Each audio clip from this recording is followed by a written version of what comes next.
Hoje nós vamos soltar aí uma videocoluna especial em razão do indiciamento do ex-presidente Bolsonaro e mais 36 pessoas pela Polícia Federal pelos crimes de golpe de Estado, atentado ao Estado de Direito e organização criminosa, etc. Né? Falar de forma rápida, né? Queria imensamente, como cidadão brasileiro, parabenizar a Polícia Federal pelo excelente trabalho que está apresentando à sociedade brasileira. Né? Uma investigação difícil, complexa, que envolve pessoas muito importantes do ex-governo e das Forças Armadas, além de outros, gente muito influente no ambiente social, com muito poder de Estado, inclusive poder armado, né?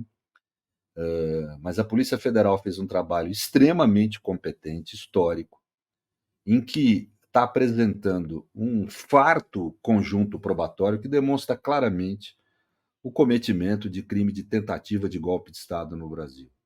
Não comprovou apenas atos preparatórios, mas um esgotamento da execução da tentativa, ou seja, tentou dar um golpe de Estado, só não se realizou por razão alheia à vontade das partes. Isso está mais do que comprovado no que a Polícia Federal apresentou, um relatório detalhado, consistente, com indícios gravíssimos contra pelo menos os principais indiciados ali. Né? A materialidade do delito, para mim, é inquestionável, né? Não há como, é muito difícil o trabalho da defesa aí de tentar desmontar essa materialidade, né? Que certamente vai fazê-lo. Né? Então vai ter um trabalho, eu diria que quase que impossível. Né? Agora, obviamente, além da materialidade, tem que se provar a autoria. Aí pode estar um caminho talvez mais fértil para a defesa, de cada um tentar se defender. No plano político, nós vamos ter um debate no Brasil se esse crime foi produto apenas de um grupo isolado ou se na realidade envolve uma certa estrutura das Forças Armadas. A minha impressão é que envolve a estrutura das Forças Armadas, né?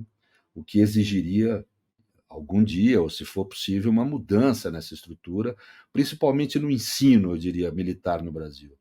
É necessário, vamos dizer, nós produzirmos quadros das Forças Armadas comprometidos com a democracia, submetidos ao poder civil e que abandonassem essa, vamos dizer, essa tradição golpista que acompanha nossas Forças Armadas. A própria República no Brasil foi fundada por um golpe. O indiciamento como ato jurídico, na minha interpretação, ele existe para deferir direito aos investigados, porque declara formalmente a pessoa como investigada pelo Estado. Ter o direito a não se incriminar, ter o direito, a meu ver, inclusive, de não prestar depoimento, de não produzir provas contra si.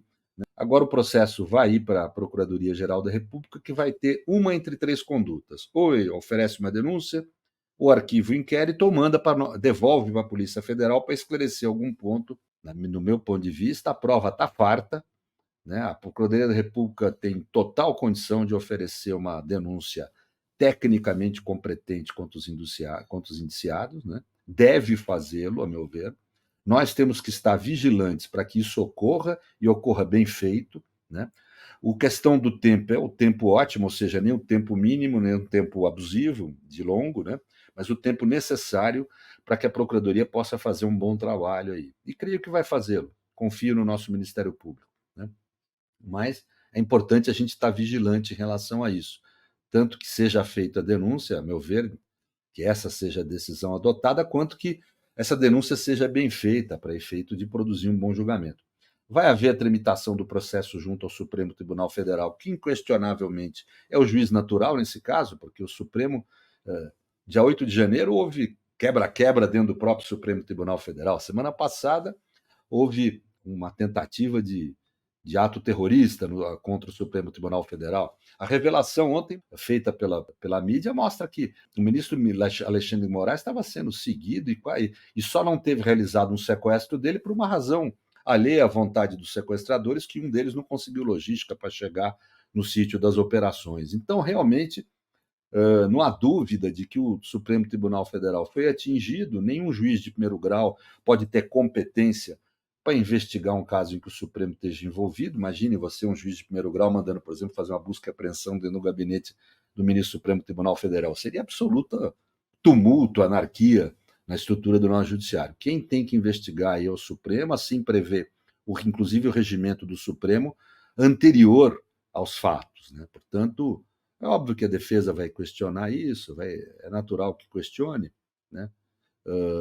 Mas não tem consistência jurídica por quem analisa de forma independente. Então, vamos ter a tramitação perante o Supremo Tribunal Federal, que deve dar amplo direito de defesa, garantir o exercício das prerrogativas do advogado da defesa e dar uma decisão afinal que, em princípio, a meu ver, tem de ser a da condenação e condenação grave, não condenação no mínimo das penas, porque nós estamos tratando de um crime de risco, de perigo, ou seja, a conduta do agente é sempre pôr em risco o bem jurídico tutelado. O bem jurídico tutelado é a democracia, é o Estado democrático de direito, e pessoas que ocupam um cargo da importância dessa dos indiciados, ex-presidente da República, ex-comandante do Exército, 8 oficiais generais, bem, essa gente coloca em mais risco a democracia do que cidadãos comuns, me parece evidente.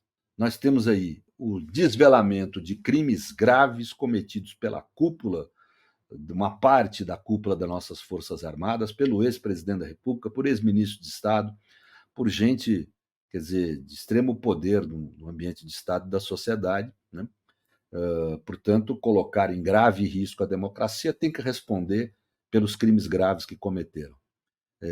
E é isso que eu creio que o Procurador-Geral da Justiça da República vai fazer, vai submeter essas pessoas a um processo crime grave perante o Supremo Tribunal Federal, que se...